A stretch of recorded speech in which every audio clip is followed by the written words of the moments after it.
Welcome to ஜிஜிஸ் kitchen. இன்றைக்கி நம்ம பார்க்க போகிறது அதிரசம். அதுக்கான இன்க்ரீடியன்ஸ் போகலாங்களா? ஒரு 800 கிராம் அரிசி, அதாவது 4 கப் அரிசி எடுத்து வச்சுருக்க பச்சரிசி, ஒரு 600 கிராம் அளவுக்கு பாகு வெல்லம், ஒரு 12 ஏலக்காய், 1 இன்ச் அளவுக்கு சுக்கு. வாங்க எப்படி செய்யுதுன்னு பார்க்கலாம்.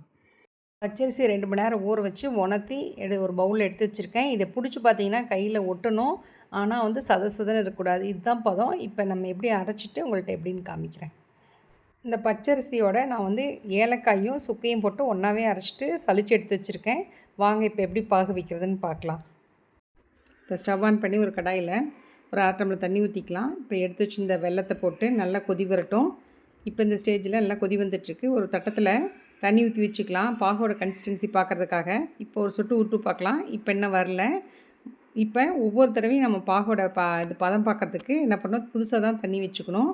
இப்போ மறுபடியும் ஒரு 2 சொட்டு விட்டு பார்க்கலாம். உருட்டும் போது உருண்டு வரும். கையில் எடுத்து பார்த்திங்கன்னா தக்காளி பதம் மாதிரி வரணும். அதுதான் பதம். இந்த பதம் வந்துருச்சு. இப்போ நம்ம ஸ்டவ் ஆஃப் பண்ணிவிட்டு எப்படி கிளறலான்னு பார்க்கலாம். இப்போ பாகு பதம் வந்த உடனே என்ன பண்ணணும், உடனடியாக நம்ம வந்து உடனே கிளறிடணும். அந்த சூட்டோடு இது பண்ணால் தான் அந்த மாவு வந்து பச்சரிசி மாவு நல்லா இறுக பிடிச்சிக்கும். அதுக்காக என்ன பண்ணணும், நேரடியாக நீங்கள் வந்து பாகுக்குள்ளே வந்து மாவு போடக்கூடாது. மாவுக்குள்ளே தான் பாகு ஊற்றணும். கிளறிட்டு உங்கள்கிட்ட காமிக்கிறேன். இப்போ மாவு ரெடி ஆயிடுச்சு. இந்த ஸ்டேஜில் நம்ம வந்து எள்ளு ஒரு ஸ்பூன் தூவிட்டு நல்லா ஒரு கிளறிட்டு, இப்போ மாவை நீங்கள் தொட்டு பார்த்தீங்கன்னா கையில் ஒட்டவே கூடாது. அதுதான் கரெக்டான ஸ்டேஜு. இப்போ வந்து நம்ம வந்து ஜம்படத்துக்கு மாற்றிட்டு மேலே ஒரு ஸ்பூன் நெய் தடவி ஒரு நாள் ஃபுல்லாக ரெஸ்ட்டில் ஓட்டணும். மேலே மூடி போடக்கூடாது. ஒரு துணி வச்சு ஒரு வேடு கட்டி விட்டுறணும். அதிரச மாவு ஒரு நாள் ஃபுல்லாக ஊறிச்சு. இப்போ எப்படி சொல்கிறதுன்னு பார்க்கலாங்களா? இப்போ ஸ்டவ் ஆன் பண்ணி ஒரு கடாயில் எண்ணெய் காஞ்சிட்ருக்கு. ஒரு வாழை இலையில் மாவை வந்து சின்ன எலுமிச்சளவுக்கு எடுத்து தட்டி நடுவில் ஓட்டை போட்டு ஒன்றை போட்டுடலாம். போட்டு அது மேலே எலும்பி வந்த பிறகு அடுத்தது போடுங்க.